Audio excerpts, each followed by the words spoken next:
What is going on, everybody? Happy Wednesday, wet Wednesday night here in the Pennsylvania area. This is the All About the Birds weekly Eagles report on the AAT Sports Network. I am one of your hosts, Chip at Chip for the Birds, joined by Johnny U at Johnny U9322.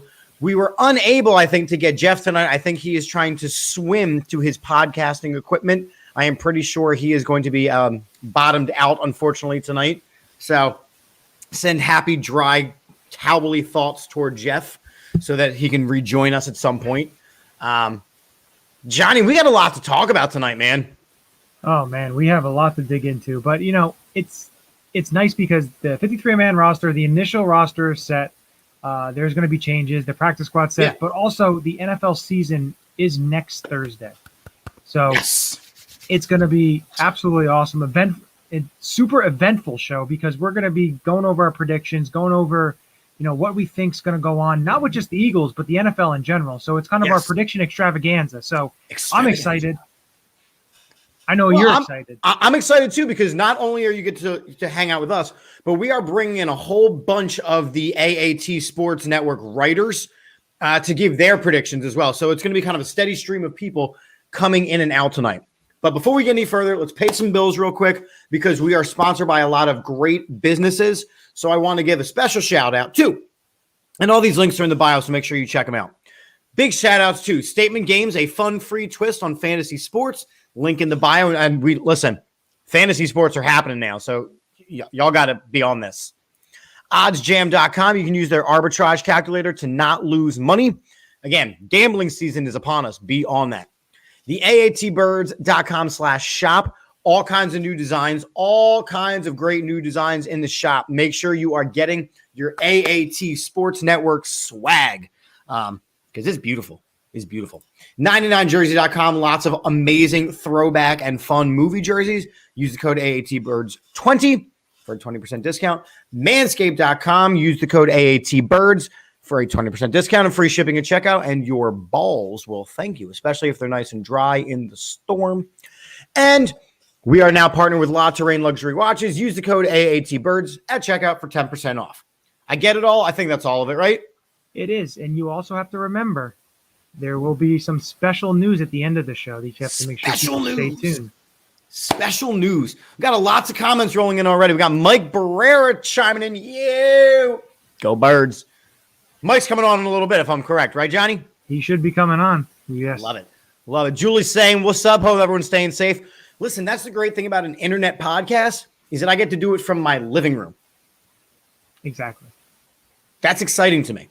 And, you, what's up? All right, so let's get into it, Johnny. 53-man roster. It came out. There was, I'll be honest, a lot of it was very expected. There was a couple of things that were, yeah, I know, Adam. I know. Every time I do the Manscaped, it makes us all cringe. Mostly because I get really close to the microphone and start talking low, like I'm talking to your genitalia. Right? But again, a lot of things that came really expected. Right? So I think we all expected to carry 3 quarterbacks. Right? I mean, that was to be expected and in the correct order that they were going to be. I mean, any questions about the quarterback side of things? You were expecting them to keep 3 quarterbacks when they made the trade for Gardner Minshew. So when they didn't make the trade for Gardner Minshew, you thought that Nick Mullins wasn't going to make the squad, which we already knew. Never. He had an awful preseason. He just did not look like an NFL quarterback. So my thought was they were just going to go with 2 guys. Once they acquired Gardner Minshew, then I was like, okay, definitely keeping 3. But the way they configured and constructed the roster, there were some surprises. There were some, now a couple of the things were like a Tyree Jackson. They're like, well, how come they didn't just put him on IR? Well, you can't put him on IR until I think it was after 4:00 today because he would have to be on the IR all season. So you can do it now. So mostly in the next day or two, I can see him or like a Davion Taylor or a player that's going to be out a couple weeks put on the IR. Also, one surprising, I think, was Marlon Tuilopu. I can't even say it. Don't hurt yourself, kid. Tuipulotu. There we go. I said it right. Yes. I didn't look at it for a second. Tuipulotu. him being on the roster, people thought, wow, because he struggled in the preseason. We saw he did. That. He did almost nothing of any kind of excitement. T.Y. McGill went on, I guess, the COVID. He had either was exposed or whatever, so he's on the COVID list. So that's where the roster spot opens up. And at that point, when, in my opinion, when McGill comes back healthy, you will see a cut and a move to a practice squad. Yeah. Oh, absolutely. And that's why, if you look at the practice squad, they have 15 players. Now, they can have 17. They can have 17 players because of the exemption with Matt Leo. So there was talks about them getting Marvin Wilson, who was a undrafted free agent from the Browns. But if they keep those spots open when T.Y. McGill comes and what you said, the flip-flop. But was there any other surprising moves that you thought? So there were. I'm really glad you asked that. And, I love that we have some of the writers sneaking in. We're going to get them up there once we get to that portion. So one of the big surprises to me is that the Philadelphia Eagles decided to only carry 3 running backs. Considering how many running backs were in the room at the start of the preseason, they carried Miles Sanders, Boston Scott, and Kenny Gainwell. And according to the Philadelphia Eagles depth chart, Boston Scott is listed as the number 2 back. So the fact that Jordan Howard fell all the way, look, I'm not a fan of the Jordan Howard move. I think I've gone on record pretty well saying that. But for him to fall all the way to the practice squad, first off, I thought there was, and Johnny, you probably know more about this than I do. I thought there was a years of service restriction on practice squad players. Usually there is, but with the way COVID was, and this year they've kind of taken that restriction off. There is no restriction. And so you can have a guy like a Josh McCown or a guy who's had a number of years of service who played on active rosters for many years be on the practice squad. There's plenty of players that they're doing that now. Now the same thing works as it did last year. Remember, you can protect players and you can also bring 2 players up. Like you put 2 players up on game days, right? But you can't use them more than twice, or else they have to be on the roster, or they have to go through waivers. Stuff like that, because the 2 players you bring up don't have to go through waivers, and you don't have to worry about losing them to another team or anything like that. So there's some configurations that'll happen, but no, there is no, if you want to say, exemption. I mean, there's no age restriction, right? Yeah. Yes, Christopher Corrigan. I saw, as anywhere that Corey Clement signed anywhere. He's continuing his tour throughout the NFC East, and as Julie said, he is now a cowgirl. Cowgirl. Which that one surprised me, but again, I mean, the guy can play a little bit. I mean, I guess they need backup running backs for Ezekiel Elliott and Tony Pollard and that kid who couldn't see because he needed glasses and his contact fell out. I mean, I watch Hard Knocks. But, I thought personally that the offensive line was left a little bit wanting. So first off, the fact that Brett Toth made the team and not the practice squad was a shock to me, an absolute shock. Because I did not think that Brett Toth had a good enough camp, and I don't think he's a good enough player. So is this another one of those, he's just holding down a spot until Landon Dickerson is healthy? I think,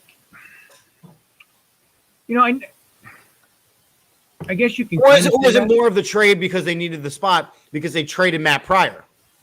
Yeah. So, but also, they're still going heavy because if you look at their practice squad, they brought back a ton of offensive linemen on that practice squad. Ton. So the thing is, numbers are there because of what we saw last year. But like going back on that Pryor trade, I thought was genius because you get value for a player that was not going to make the roster.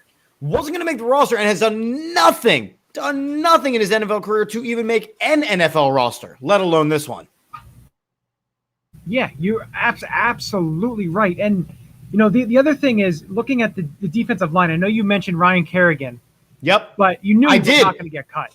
We knew he wasn't going to. Listen, you asked hold on, Johnny. You asked last week, did I have any big shocking points? And I said I wouldn't be shocked if Ryan Kerrigan didn't make the team because he didn't play all preseason. The same way, I am actually shocked that Jordan Howard did not make this team because he did play in the preseason, and they still cut him. Yeah, but I can see that. I see where you're coming from there. But I think, my biggest surprise was the lack of defensive backs. I was looking at that right now to bring that up. Yep. I'm waiting for them to make a move for a defensive back, whether it's signing a corner and that. I know what they want to do. I know they think Rodney McLeod will play week 1, and that's why he's on the active roster. Steven Nelson, Anthony Harris, Kayvon Wallace, Darius Slay. We knew all these guys, Avonte Maddox, but you have Zech McPherson and Josiah Scott for the other corners. Josiah Scott was the surprise to me. Yeah, and my guy Craig James got cut. Now he is on the practice squad, so it's good to see him back. He was a little banged up during training camp, so I could see that. But to me, I thought they were going to add somebody in that position. But I want to bring up another surprise that you may not like is JJ Arcega-Whiteside made the roster. Oh, I can't believe we have to have another season talking about this bum.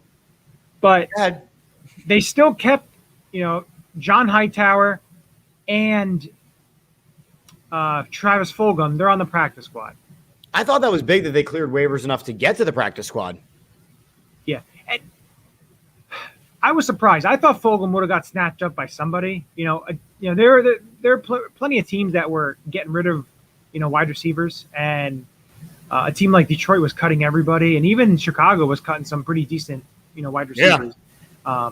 I'm still surprised the Eagles haven't done anything yet in terms of signing, which they could do the next couple of days. They still have. I know they put in a couple, waiver claims. They put in a couple waiver claims, but they didn't get anybody. Because being number 6, I guess you were putting the waiver claims on the big ones. But yeah, the JJ Arcega-Whiteside thing for me. Look, everyone is saying, well, he made it because of special teams. Okay, so he can cover a kickoff, but with the John Hightower, he can return a punt. And that, for me, is a much more important job, right? So you look at some of these guys, and again, I'm just going off of the Philadelphia Eagles depth chart as it currently stands. You have Jalen Reagor listed as your punt returner, Devonta Smith listed as your second-string punt returner. If you put either of those guys back there returning punts and one of them get hurt, you need to fire everybody. It's going to probably neither of those Greg guys Ward. should be there. It's probably going to be Greg Ward is third string. Greg Ward is third string. And then on kick return, you have Quez Watkins. Look, he's your number 3 receiver. I can live with him being your return guy. JJ Arcega-Whiteside is not as good as John Hightower or Travis Fulgham. He's just not. Yeah, and I don't know if it really hurts them now that they have Fulgham and Hightower on the practice squad. So they kind of skated there. They were okay because if they wanted to keep Arcega-Whiteside, they think they still have something with him. Okay. I was surprised they went light on the running backs and light on the receivers. But then thinking about it, you look at tight end, and what was surprising was Richard Rodgers was cut, and Jack Stoll, who I mentioned was a guy to keep an eye on because they did like him, and he just wasn't used at Nebraska. Nebraska doesn't use their tight ends. Nebraska barely plays football. They played on Saturday, week 0, and they look like crap. They look like trash against Illinois, and it's pretty funny because the head coach Scott Frost is from UCF, is one that made them a power. And he made them the undefeated, unofficial champions of their season.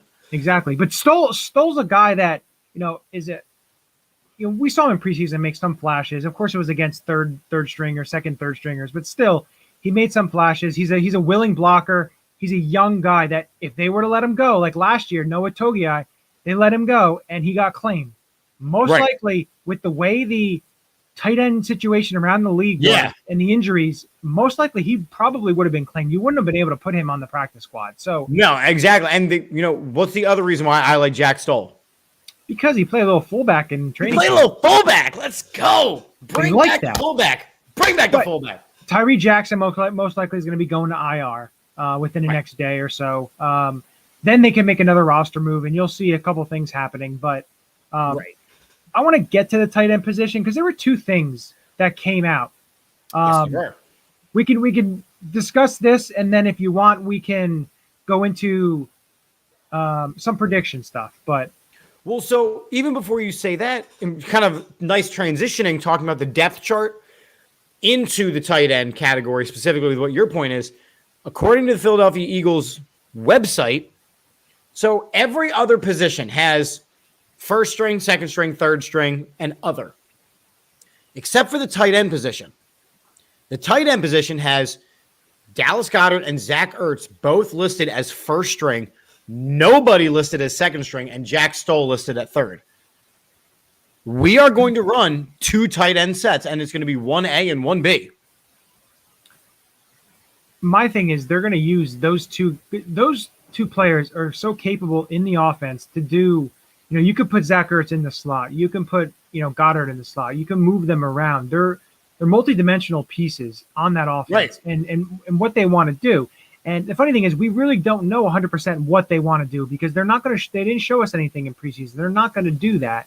But it's funny because Minnesota, Irv Smith was one of their starters or their young, really, developing, blossoming tight ends is going to probably be out for the season. They said like 4 to 5 months he's out. So most likely he's out for the season. Yeah, that's a big one. They made a trade for Chris Herndon with the Jets, but apparently they were talking with the Eagles about Dallas Goedert, and Eagles' price was too high. So good. That is interesting because they were talking about contract extension, but apparently the contract extension has stalled. So what does it make of Dallas Goedert and what his value is, or what the value he is seeking? I think that's very, because he's going to be due a big contract. He's coming up to being due a big contract, and the only concern with him is he has all the talent in the world. We see it; it's staying on the field. Right, and we've seen that for many years now. And the other side to this was Zach Ertz had a press conference. And, yes, the forgiveness, and he's put everything behind him, and he just wants to, he wants to be in Philly to retire. It's all about that. Do you know how we a lot of the times get called out for our bad takes? Yeah, everybody does. Many, many months ago, I do recall that a certain All About the Birds podcaster said over and over again that Zach Ertz would be a Philadelphia Eagle for the 21-22 season, and that all this other stuff would go to wash, that everybody needed everybody else, and that Zach Ertz was not going anywhere. I don't quite remember who that podcast. Johnny, do you recall who that guy was? I don't know. It may be a certain gentleman that is next to me on this screen. Zach Ertz was never going anywhere for a multitude of reasons. Number one, the team is going to be run with a 2 tight end based offense. So you needed a strong tight end 1, and you needed a strong tight end 2. He had such a down season last year that he absolutely had to come back and play with a team that he already had faith in and had faith in him. He was never, look, yes, everybody's feelings were hurt. We get that, but he loves the city. His wife loves the city. Zach Ertz is a Philadelphia Eagle. And what's going to happen is the same thing that happened with Brent Selleck, where he naturally fades out and rides out into the sunset, while Dallas Goedert takes over the reins. And the same thing will happen to Dallas Goedert in 10 years. This is what happens in Philadelphia with tight ends. And it's okay. I am excited that Zach Ertz is going to be here. I think that he is going to have an absolutely incredible season.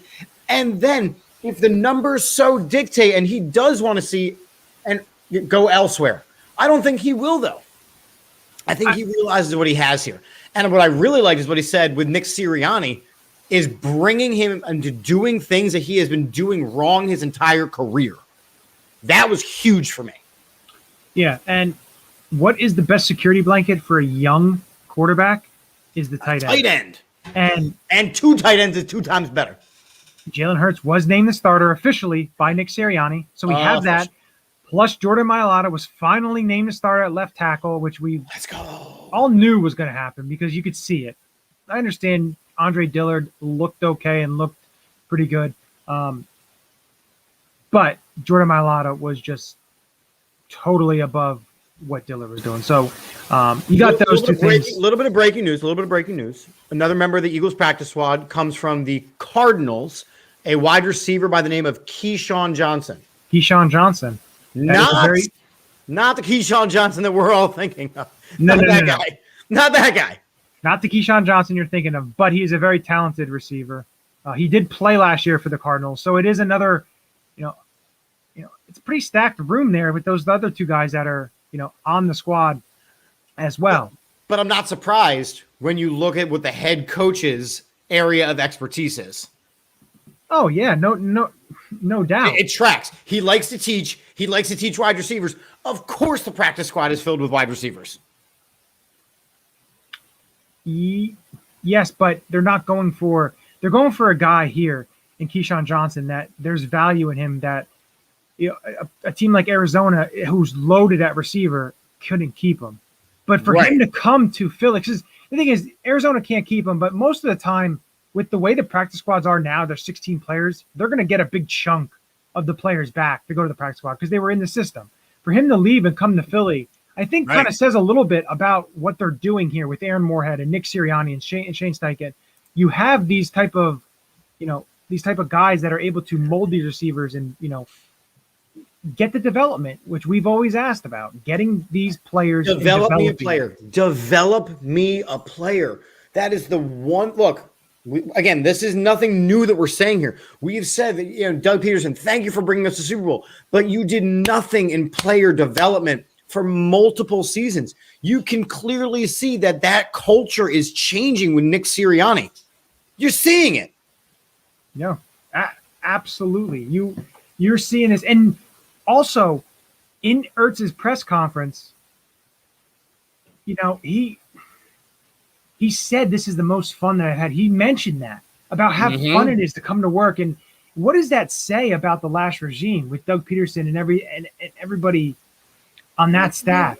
But you knew that because you saw the way that Doug Peterson was as an NFL player. I mean, vanilla is almost too nice.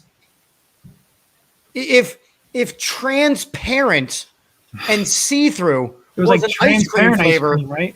Right. If that was an ice cream flavor, that I would take a double scoop of Peterson. You know what I'm saying? Like it was dull, and it reflected in the team and the motivation and the offense. It showed every which way. And as Julie just said, no development was done the last 3 years. So for within just a couple of months, Nick Sirianni to come in and go, this is what you need to do. This is what we're looking for. This is what we're trying to fix. If you're doing it this way, you're doing it wrong.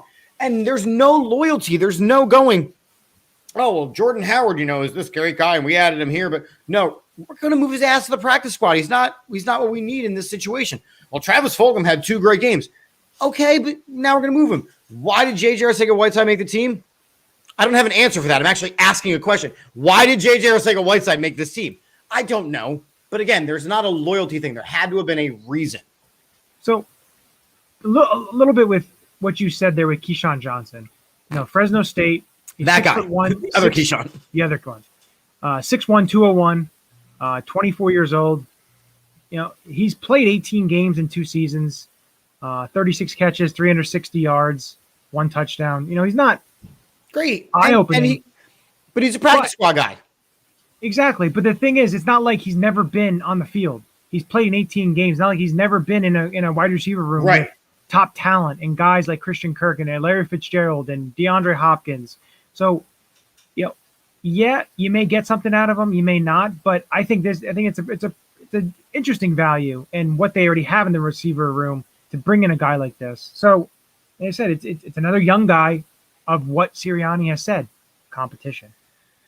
And I think that's really the case. Look, I am excited for this team because it's the beginning of the season. I'm always excited for the beginning of the season. And I finally think that you have a coach who wants to play on that excitement. He wants to bring the fire and the passion. Like you saw it with every press conference he's had outside of the first one, because the first one was bad. But everything since then has been fine. I'm excited. I'm ready to see it. And I saw a short video today on Twitter. And it's like, the running backs are doing something. The defensive backs are doing something all the way in the back. The offensive, everybody is specialized. And it's a good group of guys who want to be here competing. Yeah, you're 100% right. I love, you can kind of feel it. It's different. There's always optimism. Sure. I'm always optimistic. Week 1 starts. to me, it doesn't matter what the team is. Week 1 starts, and you have the hope of having a good season, having a good year. It's what your hope is. And this it may be a little bit different this year because of all the new that we see with the young players and the development and the young coaches and everything. But to me, there's still optimism because you still have veterans on this roster. The team is going into week 1 relatively healthier than they've been. Not relatively. This is a healthy football team. And I'm fine with that. So here's what I was going to say, because I was one of the biggest thumpers of you have to play the starters. Then you look at see what happens with J.K. Dobbins over in Baltimore. And their season is wrecked now because of that. Or at least that aspect of it. That's a big piece to go out. So I can now understand. I mean, I think what you have to do is change the narrative of what you want the preseason to be. So you have to showcase these joint practices like on air so that the fans can see the starters. And then you don't even make it across the board. This is for the guys who are competing for jobs. Yeah. And then you don't charge full price. You're right. I agree with you on that end. I still think there's still there's benefits to the preseason. I still believe that. I think there's benefits to that. Joint practices are good, but there's always something different. I want to see them. Yeah, there's always something different with the games, and I understand the injuries, but you're gonna have injuries no matter what. Unfortunately, making it 3 games, I could see them knocking it down to possibly 2 games and adding an extra regular season game, but maybe. I don't understand charging the fans, but it's about money. And as Adam says, the Eagles should have paid the fans for attending that New England game. I agree. I don't disagree with that, but I agree. All right, well, listen. We're about to hit the 30-minute mark. The second half of the show is all about our predictions. We're going division by division, giving awards, Super Bowl predictions, record predictions. We're finally ready on the All About the Birds Network, on the AATSports Network, on the All About the Birds weekly report to give our official predictions for the season. So in honor, and we're going to start with the two of us, in honor of head coach Nick Sirianni, for who goes first. Rock, paper, scissors. You ready? Rock, paper, scissors, shoot. You cut paper. I cut paper, and Johnny, you can go first. Oh, I see how you're doing there. All right, let me pull up your official prediction. And then after this, we're going to get some of our amazing All About the Birds writers to share their thoughts. So I'm going to share, and we're going to see what Johnny thinks is going to happen with the Philadelphia Eagles during the 2021-2022 season. Johnny, it's going to surprise you, some buddy. people. So I have the Eagles going 10-7 with the little asterisk there. Oh boy! I'm saying they're winning the division. I'm going to go, Johnny. I'm going to make it bold. I'm going to have the bold. I'll start it with the bold prediction. Eagles win the division at 10-7. I understand Washington won it last year. No team has won the division 2 years in a row since the Eagles did it back all the way in 2004. So I'm going to be super bold about it. Dallas is always talented on paper, but they seem to, it's on paper. It's like it's on toilet paper because it seems to fade away. The New York Giants are the New York Giants. They're just a dumpster fire, no matter which way you put it. Here comes the haterade, man. You're bold. Hey, I'll be bold, and if I'm wrong, hey, I'm wrong. But again, I was pretty bold last year on the Buffalo Bills, and look what happened there. I'm sure a lot of people are going to be picking the Buffalo Bills, but I digress. But I digress. Yeah, I know, right? Look at that word. I like Jalen Hurts. I like Jonathan Gannon in the defense. I love Anthony Harris in the back end there, Slay and Nelson, and then the defensive line. The youth you're adding there, the offensive line. Of course, this is all if you're able to stay relatively healthy. But for me, I just think this team is still talented. You still have veterans on the roster. that can contribute. And, my MVP, Patrick Mahomes, offensive player of the year, Devontae Adams, defensive player of the year, Aaron Donald.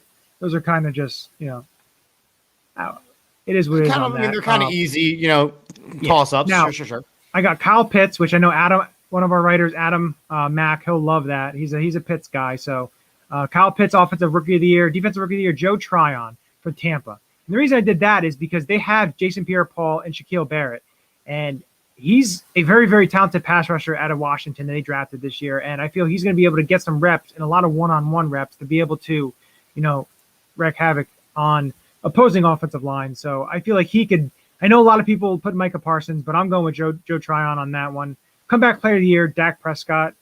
Even if they don't make the playoffs, him coming back from that injury, I feel like it's kind of a no-brainer. I was thinking about going Joe Burrow, but I think Dak Prescott is going to have a better year than Burrow. So coach of the year, Andy Reid. But my Super Bowl, Seahawks. This is big. The Browns. This is interesting. Seahawks defeating the Browns. Now, I'm doing it this way. Is Seahawks offensive line is actually pretty decent this year. They do have some young talent. Russell Wilson, DK Metcalf, Tyler Lockett. Their defense has improved. And Jamal Adams. That's Ryan's comment here, is that they play in a really tough division and they don't have a good defense. But again, if you look at the rest of the division, they have their flaws too. San Francisco, what are they doing with their quarterback position?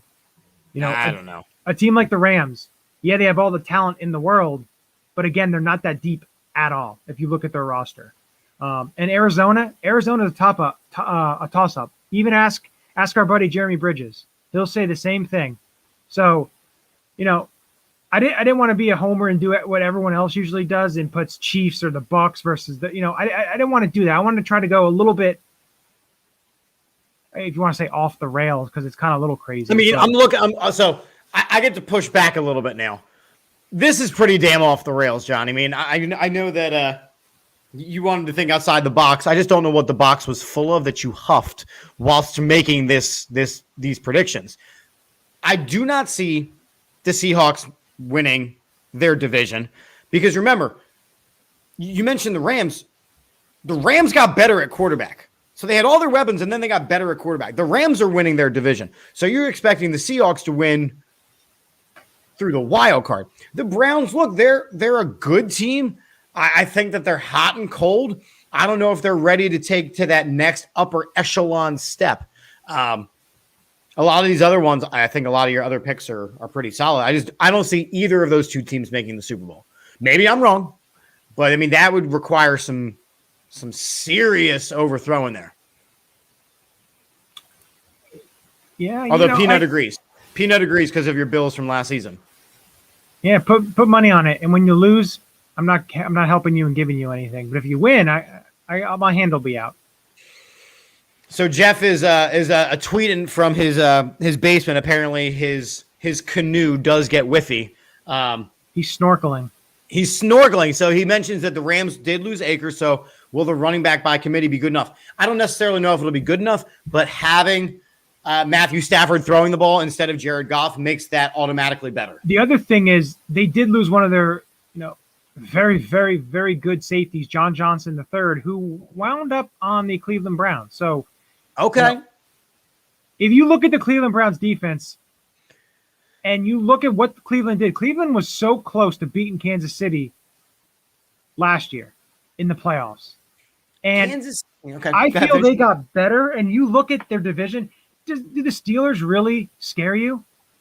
No, that was the softest undefeated team I had ever seen. The Ravens, yeah, they may be good, but they lost J.K. Dobbins. Yeah, they still have some talent on their defensive back or offensive backfield, but I just feel that Cleveland they're just getting better and better because they have so much young talent. And you get OBJ back, you have Jarvis Landry, you have Chubb, you have Kareem Hunt, Baker Mayfield. Their offensive line solid. Their defense has, Myles Garrett, Jadeveon Clowney.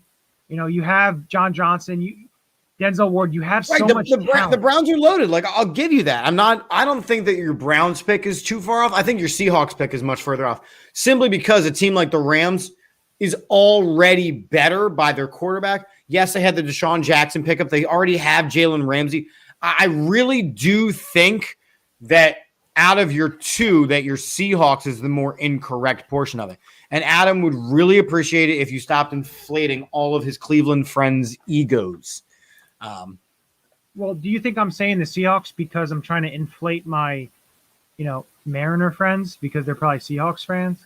I didn't even think of that. You son of a bitch. I'm not, though. I'm not. Don't worry. You son of a bitch. I didn't even think of that. All right. Let's go on with Mr. We're going to put my stuff up there. Here are all the correct answers to the questions. Thanks for playing. Here are all the correct answers. The Philadelphia Eagles are going to go considering last year, respectable 7-10. Again, considering last year, it is a respectable 7-10, especially because they play in the NFC East, so they are still going to be in competition to win the damn division. So starting there, your MVP of the league is Josh Allen. He is just on such a upward scale right at this point. And you have a guy like Stephon Diggs. I mean, you've got weapons upon weapons upon weapons, and you've got a guy calling the plays for you who should have been a head coach somewhere this offseason. So it's going to be kind of that last run with him before he gets a job 100% next offseason. So Josh Allen is your MVP. Your offensive player of the year is Stephon Diggs. He was good before, and he was doing okay. Now that Josh Allen is as locked in as he is, Stephon Diggs is going to have a historic season. I do feel he's going to have a historic season. Defensive player of the year is Chase Young. What he did last year was just stupid. It was just flat out stupid. And he's only getting younger and better. He's getting older, but more seasoned and better. Excuse me.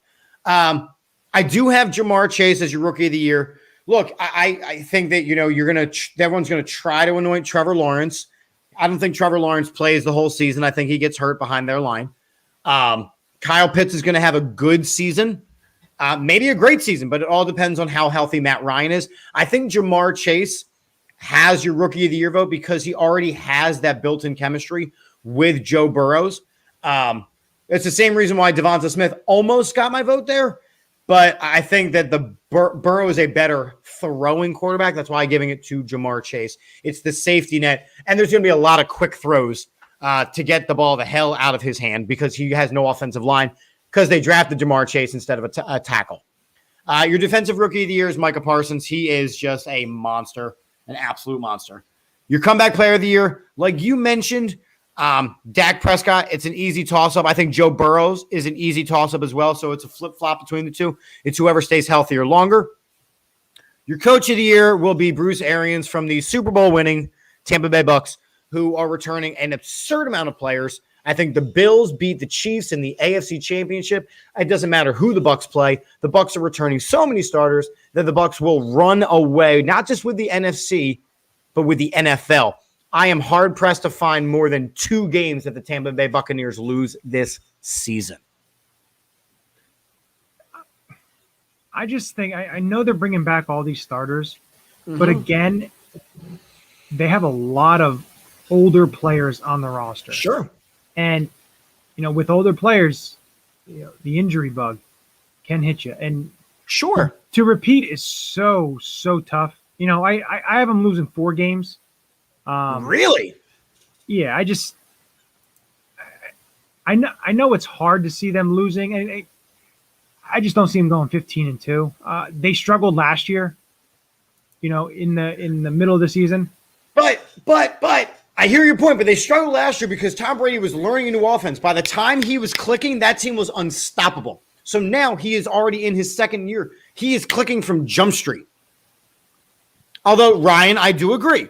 1 injury to Brady, and the Bucs are in the top 5 of the draft. I totally agree with you. And I don't want it to be Tom Brady, but I like Tampa Brady over New England Brady.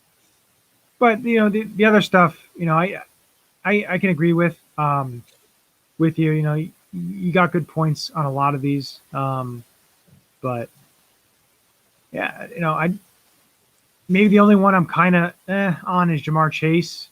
Okay, yeah, I mean, that was a stretch. But again, you never know. You never know. So I just think that Joe Burrows is such a good quarterback that he's the kind of quarterback that makes everybody around him great. I think that the injury was heartbreaking. And, I think he's got a lot to prove this year. Yeah. Like I said, that's why I kind of thought about him for the comeback player of the year, but I ultimately went with Dak Prescott. All right. Respect. Dig it.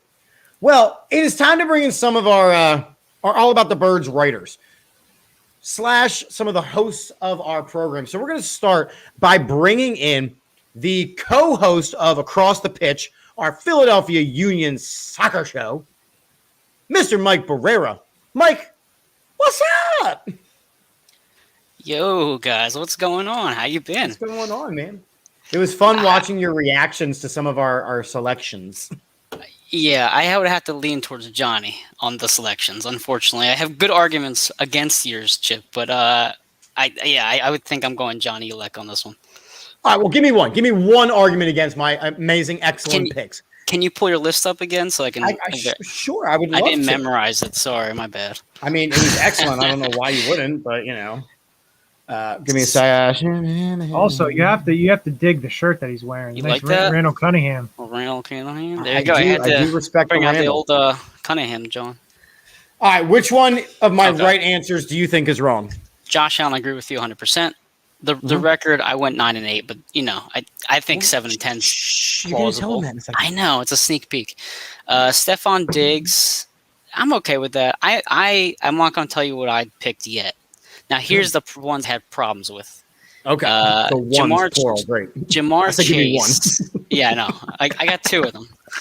Jamar Chase. If Burrow can't stay on his feet, how is Chase going to get involved? That's my biggest issue right there. That was the only one I had. Like I said, I have a couple that disagree with you, but I thought that was a big one. And Coach of the Year, I have a different one too. I have a few different ones than you, but I do agree with you in part. Okay, well, I'll tell you what. I think it's time then that we put up what you have. Yes, so I'm ready. Let me do this. Let me put up Mike Barrera's picks. Do it. All right, so I got the Birds going 9-8. I think that's doable because of the NFC East. Now, I don't think that I wouldn't be surprised if they do 7-10, but I can see them doing 9-8. I think Jalen's going to have a decent season. Okay. MVP, I went Josh Allen, and you'll see below as well. Sean McDermott is the Coach of the Year, and my Super Bowl pick is the Bills. So I'll summarize that all in a second as to why I picked all three. But Josh Allen, I think, is going to have a good year. I think he's kind of ready. Offensive Player of the Year, Derrick Henry won it last year. I feel like everybody's picking against that because he won it last year. So I'm just gonna go for it and say, you know what? Let's have a repeat this year. Let's do that. Thanks the next for one in, Julie. We appreciate you. Is Defensive Player of the Year. So I have a little stat here from last year. So as you guys might remember, T.J. Watt, in some people's eyes, got snubbed for Defensive Player of the Year. Yep. Yeah, and he did. His brother even had sent out tweets saying he played one less game than Donald, but still led the NFL in every single category. So it's, is this now his time to earn that award? Possibly. I went with TJ Watt on that side. Rookie of the Year and Defensive Rookie of the Year, I went with the obvious choices. I feel like, Trevor Lawrence, as you mentioned, Chip, that's a good point. I don't know how well he does at QB behind that Jaguars offense, but he was impressive at Clemson, so I give it a shot. Comeback Player of the Year, I think, is 100% Dak Prescott, without question. Only because he's already coming into a team that's established, while Joe has more of an obstacle to climb. I mean, look at the weapons that Dak has in front of him. You could say last year he would have been a top 10, top 15 quarterback with that offensive staff in front of him. So there's that. And then I have the Bills going to the Super Bowl. I think they're ready for it. They kind of went through their lump last year of the playoff loss. Right. So I feel like Sean McDermott should be talked about as the Coach of the Year. If the Bills are going to be one of the favorites to go there, why is he not higher up on the list on the betting? I pulled up the betting numbers last night on Coach of the Year, and you have Brandon Staley, you have Kyle Shanahan, Stefanski, all of those, Arthur Smith from Atlanta, all of those have better odds than Sean McDermott did at the time I found this photo. which I thought was kind of bizarre. Okay. And then the last but not least, I had the Cardinals. I'm big on Kyler Murray. He was incredible last year before he hurt his shoulder. And I think with A.J. Green there now, they added James Conner. They have a very good offense. Offense wins championships now. Defense is kind of the way of the past. So I think all that. I think I could hit a couple of these. Listen, I disagree with your. I disagree with your offense wins championships, because if that was the case, you wouldn't see the Titans have getting as far as they did. Derrick Henry's a monster, but they were still winning games by having scored 17 to 20 points in situations. But they didn't win a championship. They didn't win the championship. You're right, and the two teams that made it to the championship were well-rounded teams. Yeah, the Bucs. I think you have to be. Right. I do think you have to be a well-rounded team nowadays. I really do. The only way, and I had Dak Prescott as my comeback player of the year. I think the only way that Dak doesn't win comeback player of the year is if this shoulder thing lingers a little bit and he misses significant time. I have no issues with anything on this list, but for the fact that I don't know if the Cardinals are ready to take that next step, especially defensively. You picked up J.J. Watt, but it's a very old J.J. Watt. Yep, agreed. So I don't know how much of a acquisition that is, more than just the name and selling tickets. I have the Cardinals for me. I'm finishing fourth, so I'm not real high on the Cardinals. I know what their potential is. I just don't see it. It goes along the lines of the defense of what you said. Chandler Jones is a great player. He's also often injured and he's unhappy. I don't know what they're doing in terms of, because their linebacker situation. They have Zaven Collins. Isaiah Simmons, however they use him. They have they lost Hassan Reddick to Carolina.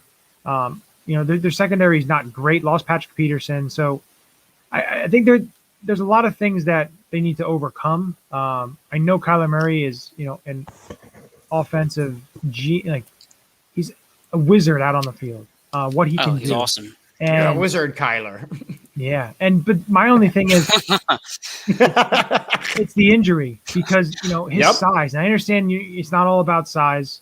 But when you're playing quarterback and, last year, he got hurt and then he just wasn't the same. And that's something that scares me, especially in a division with three defenses that are going to hit you in Seattle, San Fran, and Los Angeles. Yeah. So, it's an uphill battle for sure, it's always funny to me looking at that division. So that division's a toss up. You throw it up. That's my point. It's such a toss up, but how come the NFC East gets shit on for being this division that beats the hell out of one another, but that division does the exact same thing? Is it just because they do well against other teams too? Yeah, because they're actually good. Because look at the records last year. I'm just asking.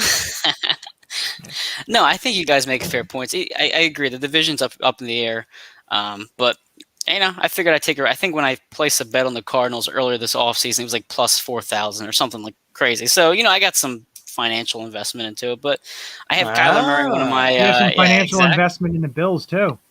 I do. I have the Bills. I have Josh Allen MVP candidate for my one of my bets. But I don't know. Just from the NFC, I think Bills is a good for the AFC. You could argue Browns. You could argue Chiefs 100%. But for the NFC, it's kind of a toss-up too. Who's going to be the best NFC team? People are going to say Bucks, but you have to think of the Bucks last season. They got hot at the end, but they were at 1.500. And you bring in Gronk again, who was very touchdown dependent. I think, didn't they lose Fournette? They only have Ronald Jones now, don't they?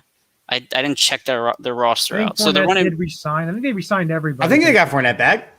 Okay. So either way, we checked the Twitterverse. Yeah, check that real quick before I quote that incorrectly. But Ronald Jones is a promising young back, but he had his ups and downs last year. And then Fournette is back. He's back. And they did also add Giovanni Bernard. He's also pretty old. They're like the Lakers of the NFL. They're just old. So we'll see if that offense can hold up. Because I think the defense can be fine. I don't know how the offense can. But they're old, but they're also consistent in their system, and they know Arian's system, and they ran it to perfection, and they got hot at the right time. And now it's just carrying over. And you look at a guy like Tom Brady, who actually played in the preseason. Yeah. You know, he's already trying to get into midseason form, and he looks good. Let me ask you something. Since you mentioned systems, how do you think Mac Jones is going to do in that system up there? Could he possibly make a run very, very well. Okay. And so I talked about this. Soon to be one of our hosts of a brand new show, Jeremy Bridges. He asked a question on Instagram saying, well, they just cut Cam Newton. Was that the right call? And I said, absolutely. And here's why. Yeah. Cam Newton is a quarterback who had unbelievable success in a system where he had the choices to do what he wanted with the ball. He got to be creative. No Bill Belichick quarterback ever gets to be creative. So Mac Jones, coming from a system where it was very regimented and rigid out of Alabama, Mac Jones is the only quarterback for the job there.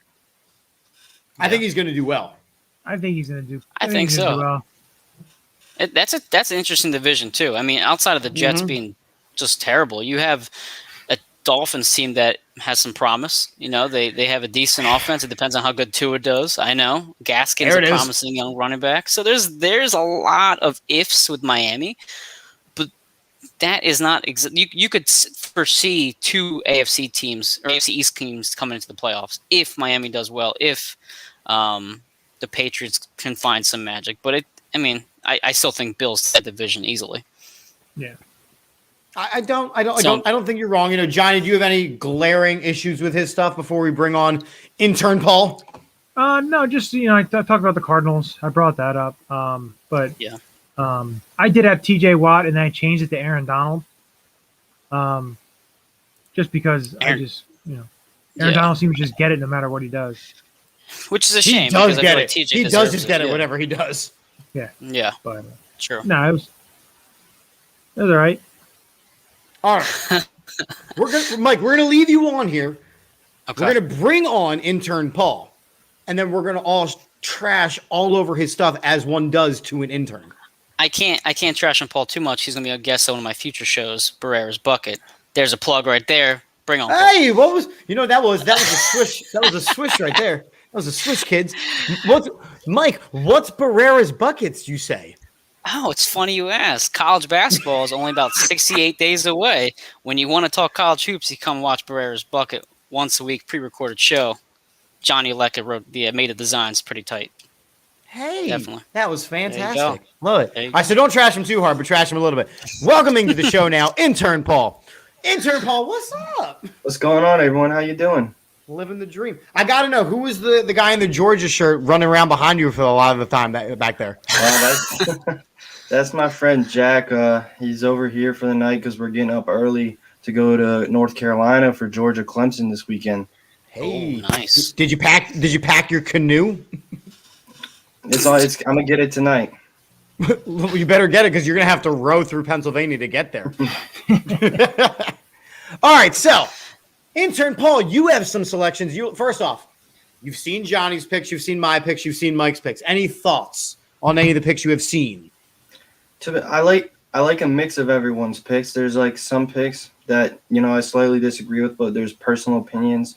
You know how we all are with our opinions. Mm-hmm. But a mix of everyone's, I like it. They're all good, and yeah. Well, let's see how you did. Okay. Bam! Meow. I'll move you up a little bit. I'll move myself down so that we can actually see you. So, intern Paul, you have the floor. So, starting off with the Birds, I have them going 6-11 this year. Last year was promising. I'm excited for the new staff, but we don't know what we're gonna see with them. And I have them going 6-11 because I think Hurts is gonna show enough where he's gonna be able to keep the job next year. They're not gonna end up using one of those first round picks on a quarterback next year. So yeah, I have them going 6-11. MVP Josh Allen. I love Josh Allen. He's one of the top quarterbacks in the league. I think he's just going to go off even more than he did last year. I put him up there for MVP. Coach of the year, I have Sean McVay because I think Stafford going to the Rams, that's just going to ignite that team, which is why I have them. I'll talk about it later, but I do have the Rams in the Super Bowl, my Super Bowl prediction. Offensive player of the year, I have Alvin Kamara because I think he's just going to be the Saints offense, even though Winston has shown promise this preseason. But that also could be a reason he's not offensive player of the year because they might be handing the ball to him a lot. But I have faith because he's a top running back in the league. Defensive player of the year, I have TJ Watt. I think Watt deserved it last year. So I think he's going to fight back and get it this year because he deserved it. Offensive rookie of the year, Trevor Lawrence. I'm not going to lie, I had a hard time picking this, so I just picked the obvious opinion. I think there's too many possible options that you could have picked right now. I think another good pick, now that he's a starter, is Mac Jones. I think that would be a sneaky pick for rookie of the year. Defensive rookie of the year, I have Patrick Surtain. He's looked phenomenal in preseason from what I've seen. So I think he's going to bring it back to the pros and be good. And then for my comeback player of the year, I have McCaffrey. I think he's gonna come back and be his normal self in that Carolina offense. And now they have Darnold at quarterback, who I don't know how he's going to be, but he's finally out of that Jets offense. So maybe he's going to show promise that the Jets had in him. And then in my Super Bowl, I have Chiefs defeating the Rams. I think Andy's going to go and get another ring. He's going to come back after next year and get his second ring. So, yeah, that's what I got. So, taking a look at everything you have here, I think the tough one here is Alvin Kamara, just because, Michael Thomas being hurt, Jameis Winston's going to be the quarterback. Yeah. But again, team defenses are going to focus on him. That's what I was. And I think it's tough. Like I said, it's not a bad pick because, he always seems to get his catches and get his yards. But that one may be the only thing there. I don't like the 6-11, but again, I'm way optimistic. So I'll let you slide with that. But the Rams pick's interesting. Like we've mentioned, it's funny because, it's been Seahawks, it's been the Cardinals, it's been the Rams. It's just that NFC West is so tough. Yeah. Because you can make a case for each and every one of those teams. It's going to be a complete opposite of our division. Yeah, exactly. They're very talented teams, but you can make a case for each one of them, and you can say why not for each one of them. But you just look at the talent on each one of those squads, and I could see that. AFC is a little bit easier. When you look at that, there's only a couple teams that, a couple teams that you can see doing it, going all the way. But Chiefs Rams. Hopefully it's not. If it is Chiefs Rams, it's not as boring as the New England Rams Super Bowl was a couple of years ago. Now, for the AFC, it did take me a little bit. I was deciding between the Browns and the Chiefs because I really like what the Browns did this offseason. I think they really built a solid squad. Mm-hmm. So it took me a while. The one that jumps out to me a little bit that I like your intern, Paul. I do. But I think the one that you're wrong on is the comeback player of the year. I love Christian McCaffrey. I do. I think he is a fantastic player. And there's a reason why he always goes like number 1 or number 2 in every single draft is because of all the touches he gets, of all the points. I get that. With Dak and Joe being in contention for it, one of them is getting the award. It's actually a trend. Most time quarterbacks get it, which just sucks for Christian because I actually like Christian as the better of the three. I do options, too. But I think he's great. I think he's fantastic. But it's going to be Dak Prescott, value. and if it's not Dak, it will be Joe Burrow. Like I can't see it being anybody else. But look, I mean, everybody else. I think the Alvin Kamara thing, like Johnny said, like Mike said, even like you were saying, Jameis Winston is not Drew Brees. So obviously they're going to key in on the run game. With Michael Thomas not being there, they're going to put 7 to 8 in the box and just ram it down throats and allow Jameis Winston to throw 20 picks in a season. Yeah. I like because that's what he does. He'll throw 25 touchdowns and 20 picks. I don't think New Orleans is going to be that good this year. I do not either. I have them going 7-10, so I don't think they're going to be that good.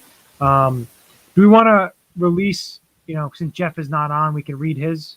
We could put Jeff's up and bash him from afar. I know he's monitoring some of the social medias, so he might be like, "No, that's not cool." So if we start seeing comments from the All About the Birds, that was various me handles. Earlier. Oh, that was you earlier. That was me. Yeah. We're not going to talk about Peanut. We're not going to talk about the delicious touchdown celebrations because that man is the king of some of the worst type videos in the history of the world. Chip, it makes a good thing because, Birds, Beers, and BS, I think anytime the Eagles win, I think Peanut needs to eat a W live on the show. Well, not live, but I mean on his show, he has to at least start off with that. Can we just have him eat various foods that start with the letter W and just see how messed up we can get this guy? Like, we'll start easy. Like, he can have, watermelon. And then after that, he has to have, Worcestershire sauce. Sure. We're going to make that happen. All right. This is Sir Jeffrey. I'll do it. I'll do it. All right. We're going to make that happen. Sir Jeffrey Warner said the Eagles being 9-8. He says Patrick Mahomes. He says Nick Chubb. He says TJ Watt. So kind of everybody at this point is saying TJ Watt is going to get his comeuppance.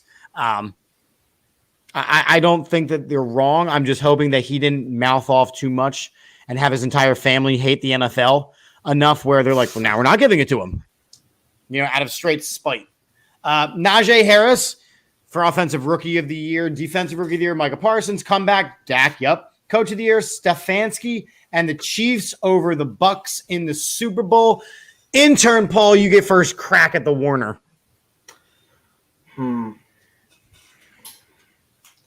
like it. I think it's the Bucks, like you said earlier, I don't know about the Bucks because one of the comments said they're one Brady injury away from being a top 5 They are pick, and yeah. Other than that, I think Micah Parsons, I think he could be surprising that Dallas defense. They really need a linebacker help. Yeah, I really like it. Johnny, what say you? Two things on here that, of course, just not here to, dive into. I like the Najee Harris just because he's going to be a focal point in the Pittsburgh offense. They didn't run the ball a lot last year. And, you saw towards the middle to the end of the year, running the ball on that squad and making Ben Roethlisberger throw the ball 50 times a game, where that led them to. The other thing is, Jeff usually is not very optimistic, yet he went 9-8. I have a worse record. That's very interesting because we'll get to listen to Jeff's takes on why he thinks they're going to go 9-8, but that kind of surprised me, and it's maybe his heart's warming a little bit to the idea of the Eagles actually being an okay team this year, a pretty decent team. So him the Grinch. You just called him the Grinch on live air. His heart grew 3 sizes that day. It did. Today was the day because look at the predictions. It's interesting that you say that you like the Najee Harris thing. I hate it. I think that is the wrong one off this list because the Steelers throw the ball 50 times a game. Yep. And I know they brought him in. What's that? See, you read my mind with the Najee Harris. Because, and here's the thing. Look, you brought in Najee Harris to run the ball and to balance it out. But Tomlin is still going to do the same thing over and over again. He's still going to pass the ball 40 times a game with an ailing and olding shoulder of Ben Roethlisberger. Ben Roethlisberger. I think that Harris is the wrong offensive rookie of the year. I don't think he's going to get enough touches. Mm-hmm. Mike, you agree? Yeah, if you're done taking over Jeff's thing, I'll have to share my thoughts on his card. Do it. But so 9-8. Here's the thing. This is why I'm kind of optimistic on the Eagles, and I think when I look at how bad this division is, I think you can go 4-2 in the division. So that means you only have to win 5 more games to reach 9-8. I think that's doable. I think maybe 8-9, or would that be 7-10? I think that's I can see the balance between there. If we look at the rest of the schedule, but I think 9-8 is doable just because the division is weaker, and if Hurts does play well, then you have the leg up. But Najee Harris, I completely agree. if I'm playing the Steelers, I'm not worried about Ben Roethlisberger. I'm worried about Harris, so I can stack the box more. I can be creative enough to limit him to force Ben to beat me, which at the age of whatever he is, 66 now, that's not going to happen. I think so, around that, yeah. Mm-hmm. Stefanski is interesting because he won it last year. So I don't know when's the last time a coach has won it back-to-back years.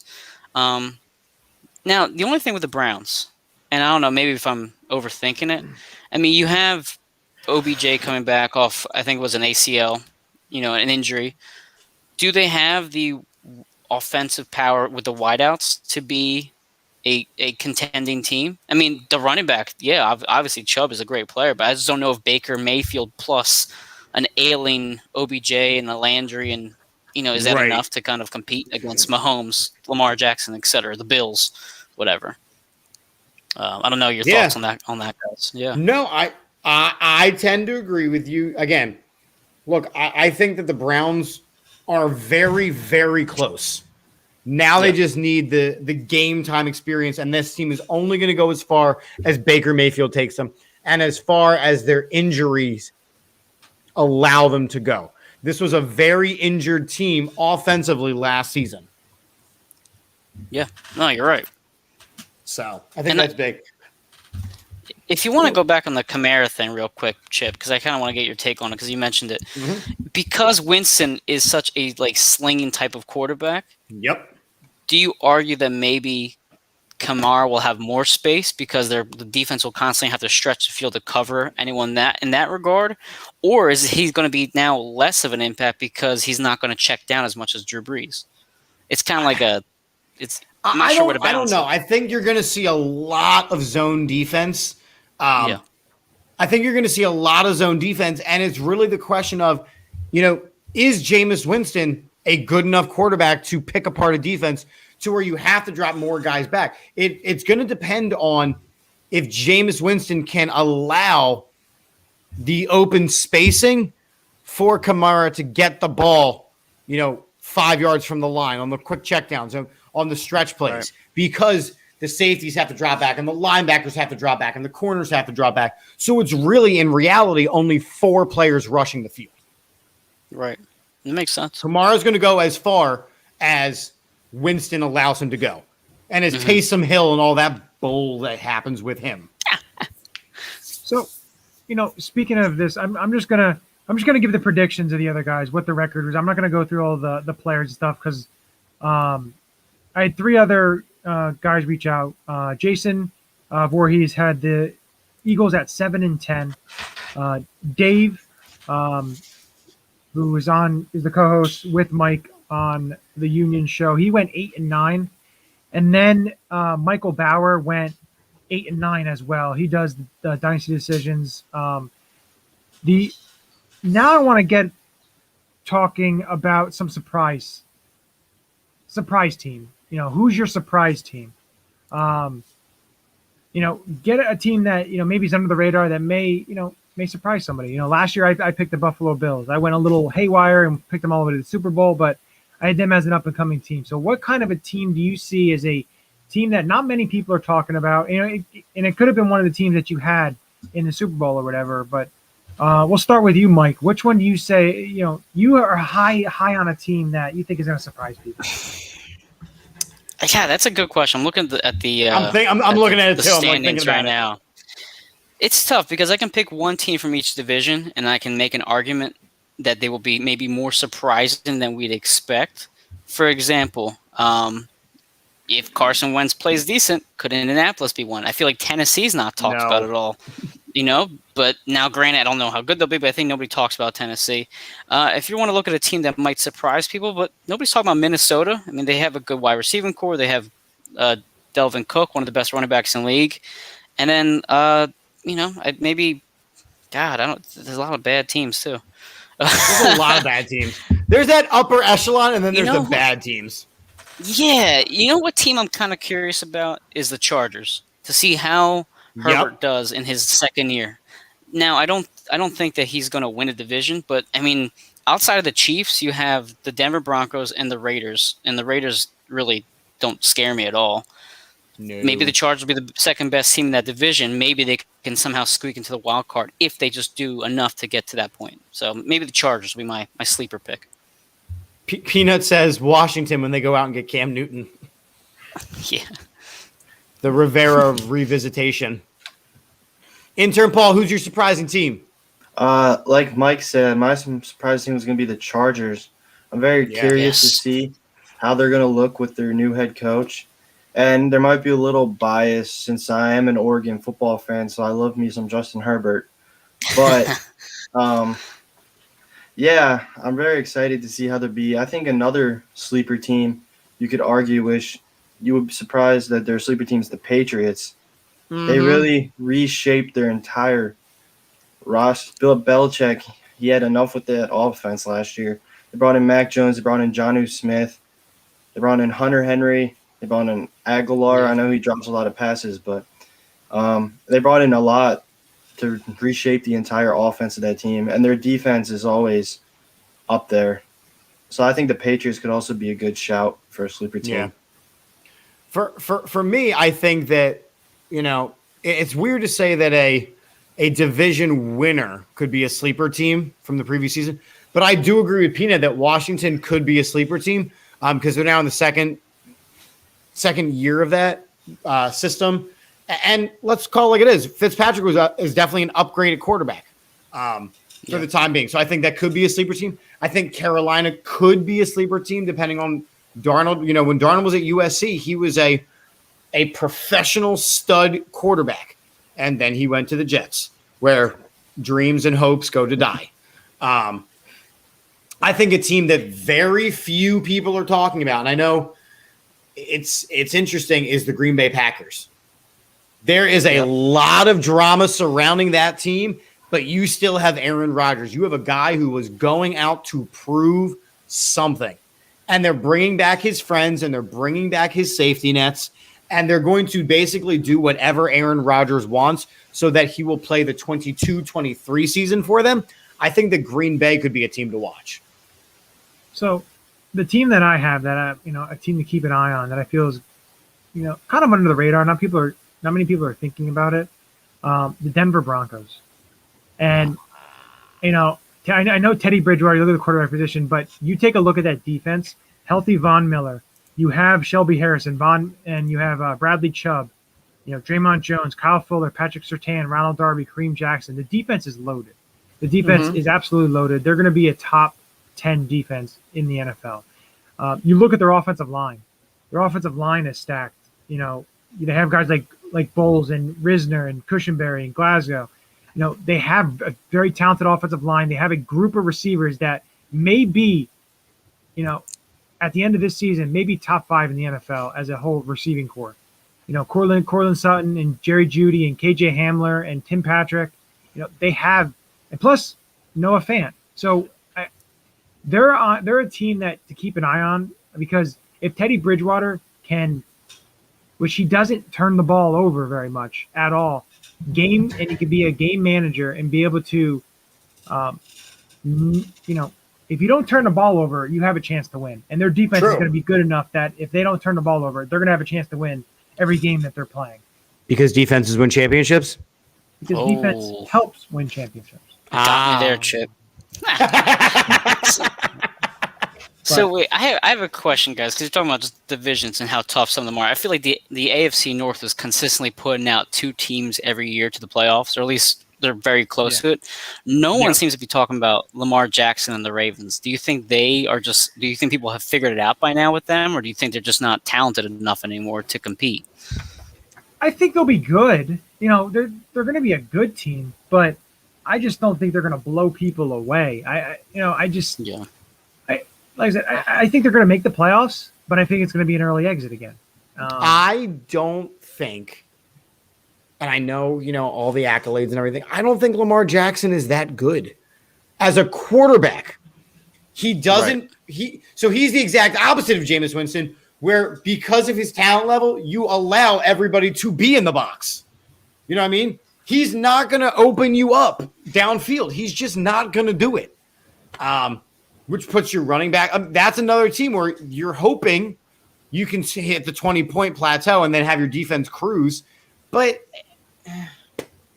I don't think that the Ravens are a good team.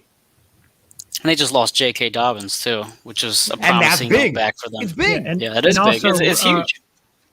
Rashad Bateman and Miles Boykin were put on IR, which they're out for the first 3 weeks at least. So that's a big hit to the receiving core. A team that struggles every single year to try to find the guys to be able to complement Lamar Jackson on offense. So I think to me, that's tough. That's very tough. And they did lose some defenders this year as well. If I'm not mistaken, Matt Judon is a New England Patriot now and no longer a Baltimore Raven. So they did lose some players as well. So as I said, I think they're going to make the playoffs, but I think it's going to be a one and done type of situation for them. Puts Harbaugh on the hot seat then. It may put him on the hot seat. Yeah, I agree. Yeah. With you. I mean, I don't think that he's been there for so long. Yeah, absolutely. Interpol, what do you think? Why are we not talking about the Ravens? What's going on here? To be honest, I don't really find the Ravens as much as a threat. I know it comes as some of a shock to people, but I think people may have figured Lamar Jackson out.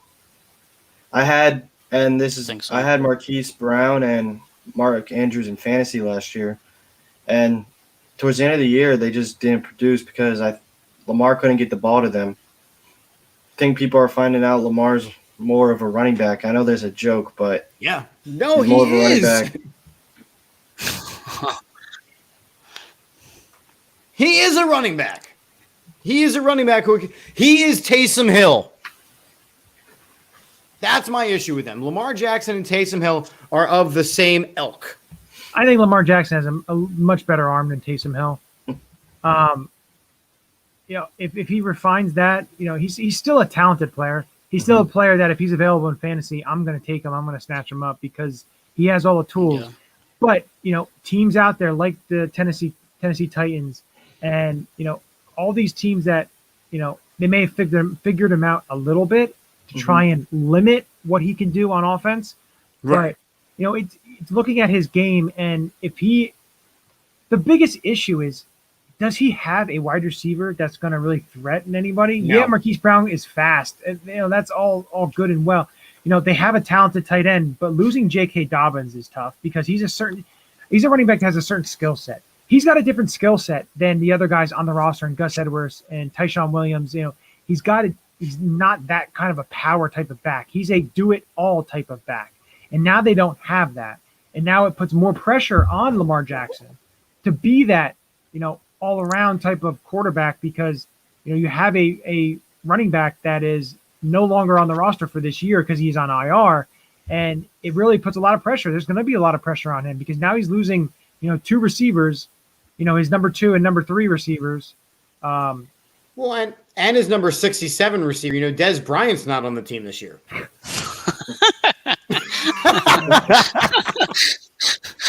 Yeah. Oh, God. I think that for me is why I think a lot of people aren't taking the Ravens seriously because they don't take themselves seriously. That Dez Bryant was a circus with zero payout. He just wasn't good. He wasn't. He just. He was done. I would take Terrell Owens at this point over Dez Bryant right now. Right at this moment. Take a look at him. Dude is jacked for days and can run still. So, I think that's going to do it for us. I think we've done a really solid job wrapping this. Does anyone else have anything to add for this last bit of preseason before we get into some shit next week?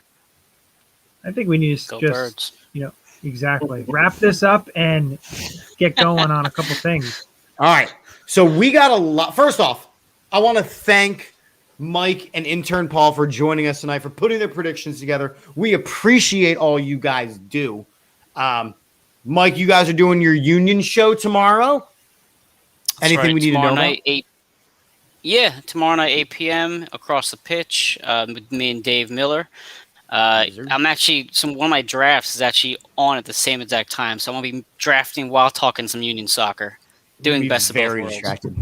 I love that. I want to see how I'm gonna figure that one out. And then, like I mentioned before, Barrera's bucket up in about 8 weeks or so. So we'll be got a lot on my plate. Fantastic.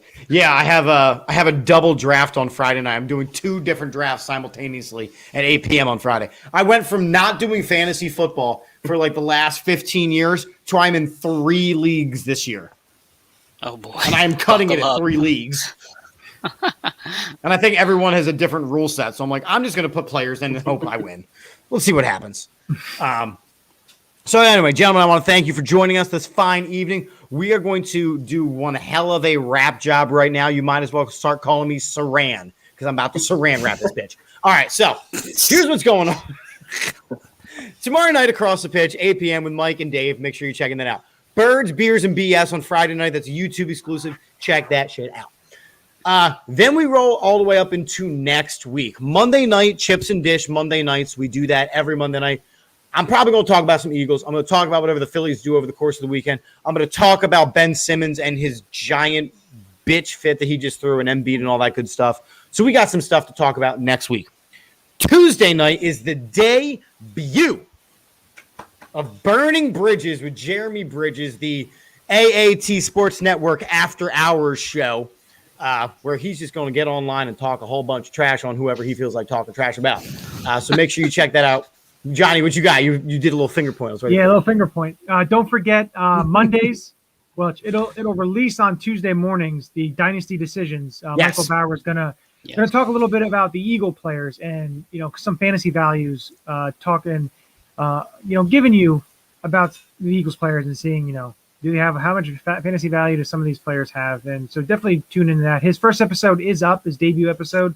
So make sure you check that out on our YouTube channel. It is a YouTube exclusive. That's where you can find it. Good stuff. Yeah, and on Monday night's Chips and Dish show, it's the beginning of Chips and Misses, where we make our week selections alongside each other, and I talk about football-related things, and she talks about uniforms, and she kicks my ass. So that's going to happen as well. So we talked about Tuesday. Wednesday night, of course, is the Eagles weekly report. Next week, we have a Atlanta Falcons podcaster. Atlanta Falcons person talking about the Atlanta Falcons because we're playing the Atlanta Falcons next week. So that's Wednesday night. You got to check that out. The biggest news to come out of the night is you can now catch the All About the Birds squad live for all away games at the West End in Quakertown, an hour and a half before kickoff. So on the first Sunday, week 1, we will be at the West End from 11:30 to 12:30 live. You have got to check that out. We're going to have all kinds of giveaways and fun stuff, great specials. You're going to hear all about that more tomorrow, but check it out. The West End in Quakertown. It's going to be lit. We're really excited for that. So you can see how very tall Johnny is, which you would never have guessed. You can see how good looking I am because my camera does not do me justice. You can also up in person that Jeff really is not that spazzy. No, he's not. Although he will not be at the first one because he's actually going to the game. So we may have him call in from the Chick-fil-A Dome or whatever it's called these days. He'll be in Atlanta. He can give us a report. He can give us a report. So we're going to have to include that as well. So again, lots of stuff happening. Make sure you are liking, subscribing, following to the All About the Birds network on Twitter, All About the Birds, but we are now expanded to AAT Sports Network at AATSports _sports. All sports is what we are all about. So make sure you are checking out all the new pages. Lots of great sponsors. I'm just going to go real quick through them. The code is the same pretty much all the time. It is AAT Birds at La Terrain Luxury Watches at manscaped.com. This is for Adam. Your balls will thank you. Slightly different code for 99 jersey. It's AAT Birds 20. Of course, we have oddsjam.com. Of course, we have Statement Games and lots of new great designs on the AATbirds.com/shop. Was I on the Drunk on Broad podcast? Not this past week, but I have done it in the past, and I love. Oh yeah, no, I was for the fantasy predictions. Yeah, where I said I was going to draft a kicker in a non-kicker fantasy football league. Yes, I was. Because, again, I love me some fantasy football. So as we end every show here on the All About the Birds Network, what do we say, gentlemen? Say it together. Go Birds. Go Birds. Go Birds. Here's a commercial about your testicles.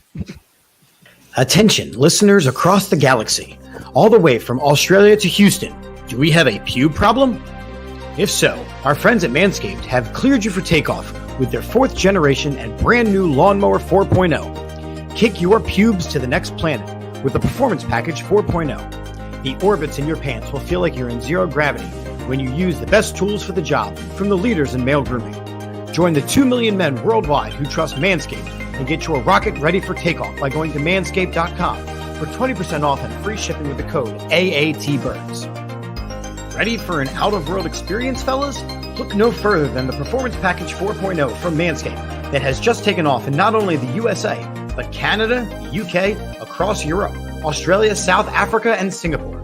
Inside this package, you'll find their Lawnmower 4.0 trimmer, Weed Whacker ear and nose hair trimmer, Crop Preserver ball deodorant, Crop Reviver toner, Performance boxer briefs, and a travel bag to hold your whole solar system. First, scheduled for liftoff, new Lawnmower 4.0 trimmer. This spaceship is here to guide you on a journey to trim your body, balls, butt, and even Uranus. This 4th generation trimmer also features a cutting-edge ceramic blade to reduce grooming accidents thanks to their advanced skin-safe technology. The Lawnmower 4.0 has a 7,000 RPM motor, a new multifunction on-off switch, can engage a travel lock, and is even waterproof.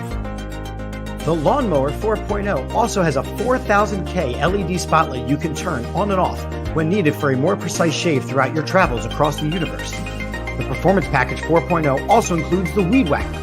It's like having a little astronaut to chop your worst weeds up top in your nose and ear.